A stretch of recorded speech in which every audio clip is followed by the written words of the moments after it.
Welcome back to Speaking with Confidence, a podcast that helps you build the soft skills that lead to real results.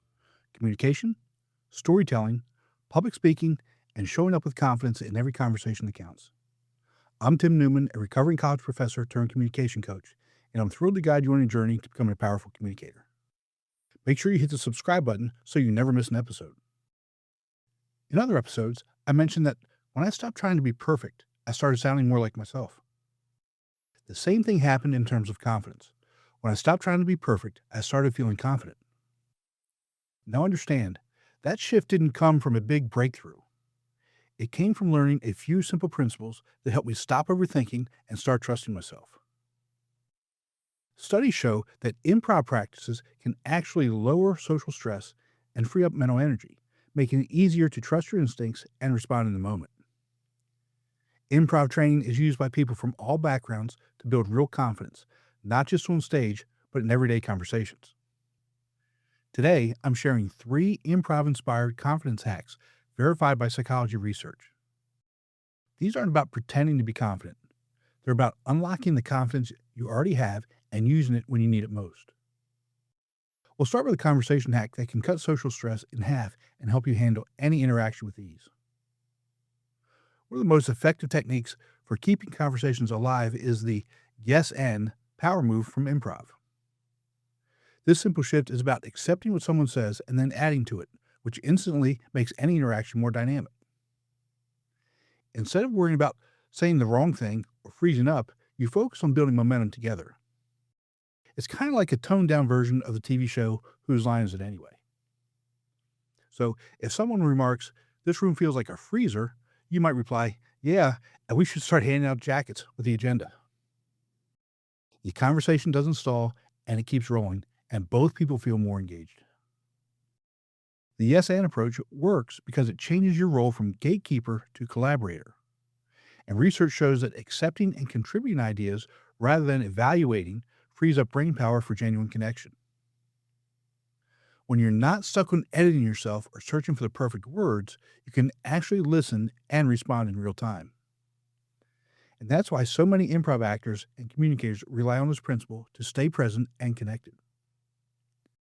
Here's a great example, and it comes from author and speaker Christine Michelle Carter, who used improv to overcome her own perfectionism.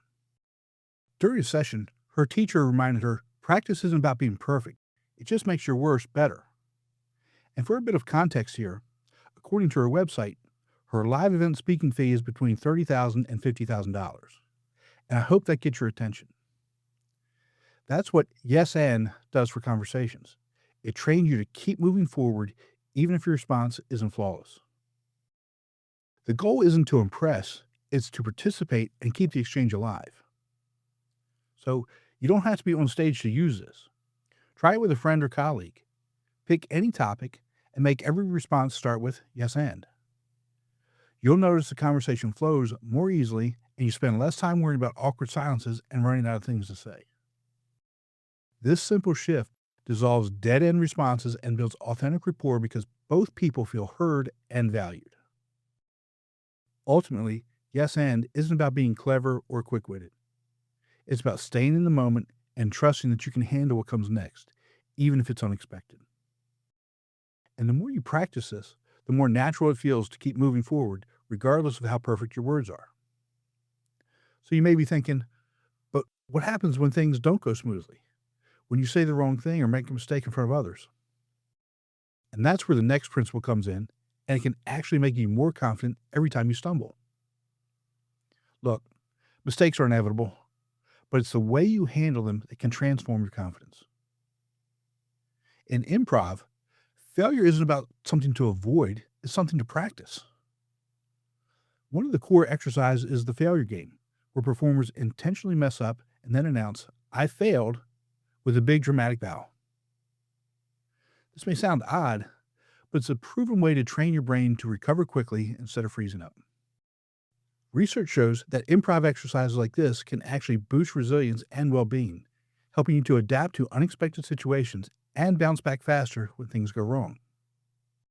The failure bow is effective because it turns an awkward moment into a physical gesture. Instead of shrinking away after a slip-up, you acknowledge it with a confident nod, a smile, or even a quick bow. This signals to everyone, including yourself, that you're not rattled by the mistake and that you're ready to move forward. Improv theaters teach this to all kinds of people, from students to business professionals, because it helps break the cycle of self-criticism and anxiety that perfectionism often creates. I've mentioned this many times. When you own your mistakes openly, people actually trust you more. They see you as authentic and resilient. If you forget someone's name, instead of pretending or getting flustered, you might say, "Your name just escaped me. Can you remind me?" That kind of honesty doesn't weaken your presence, it builds connection. In improv, some of the best scenes come from unexpected mistakes. A stumble can spark creativity and make the moment more memorable than anything you had planned. I mentioned a minute ago what Christine Carter's coach said to her about practice. Shifting from fearing mistakes to seeing them as opportunities for her growth helped her become a more confident communicator. Stomping Ground Comedy's workshops have shown that even in high-pressure corporate environments, practicing with intentional mistakes can turn anxiety into playful confidence. By redefining what success means, not as getting everything right, but as handling whatever comes, you lower the pressure and actually perform better under stress.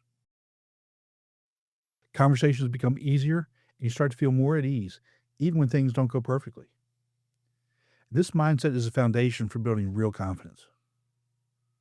Of course, even with this approach, nerves can still get the best of you, especially when all eyes are on you. And that's where a simple grounding technique used by actors can make a big difference, help you stay calm and focused when your mind wants to race ahead. Actors rely on a simple technique called the 10-second grounding trick. It's a quick sensory check in that immediately centers your attention and breaks a cycle of anxious thoughts. The most common version is the 5 senses method, adapted from improv warm-ups. Here, performers pause and quietly name 5 things they can see, 4 they can touch, 3 that they can hear, 2 that they can smell, and 1 that they can taste. This active scan draws your mind away from spiraling worries back into the present moment. Improv classes teach exercises like this to help students manage stage fright and fill awkward silences, because it's hard to overthink when you're focused on your surroundings. Actors call this a grounding exercise because listing your 5 senses immediately pulls you into the present and stops your mind from racing. Improv and mindfulness research agree that sensory grounding cuts anxiety faster than deep breathing alone. By anchoring yourself in what's real and immediate, you interrupt the mental loop of what-ifs and self-criticism. This isn't just for performers. Anyone can use it, whether you're about to speak at a meeting, walk into a social event, or start a challenging conversation. You can use this trick anywhere, and no one else has to notice. If you're holding a pen, feel its texture. Listen for the faintest background sound, like the hum of a vent or the shuffle of papers. Notice the color of a wall or the pattern of the carpet, or even the temperature of the air. These tiny details become anchors that keep you steady. One TED speaker says she calms her nerves by silently counting ceiling tiles. Small intentional actions like these reset your brain just enough to get out of your head and into the moment. Let's try a quick exercise. Grab your phone or camera and look around and notice 5 items you see right now. That small action resets your brain in under 10 seconds. You don't need to close your eyes or do any special breathing. Just let your senses do all the work. Once you make grounding a habit, you'll notice conversations and presentations feel less daunting. You're not stuck in your head. You're actually present and engaged. This shift creates the foundation for real, lasting confidence, and it's something you can practice every day. Remember, confidence grows when you put these techniques into action, not just think about them. So choose one hack. Try yes and at dinner tonight, or use a grounding exercise before tomorrow's meeting, and see how quickly you feel more at ease. Improv principles are designed to help you trust yourself in the moment so you'll notice the shift immediately. Drop a comment. Which hack did you try and how did it change your confidence? Remember, confidence isn't about perfection. It's about showing up and staying engaged even when things get messy. That's the improv mindset, and it works far beyond the stage. Again, we're looking for progress, not perfection. That's all for today. Be sure to visit speakingwithconfidencepodcast.com to get your free ebook, The Top 21 Challenges for Public Speakers and How to Overcome Them. You can also register for the Formula for Public Speaking course. Always remember, your voice has the power to change the world. We'll talk to you next time.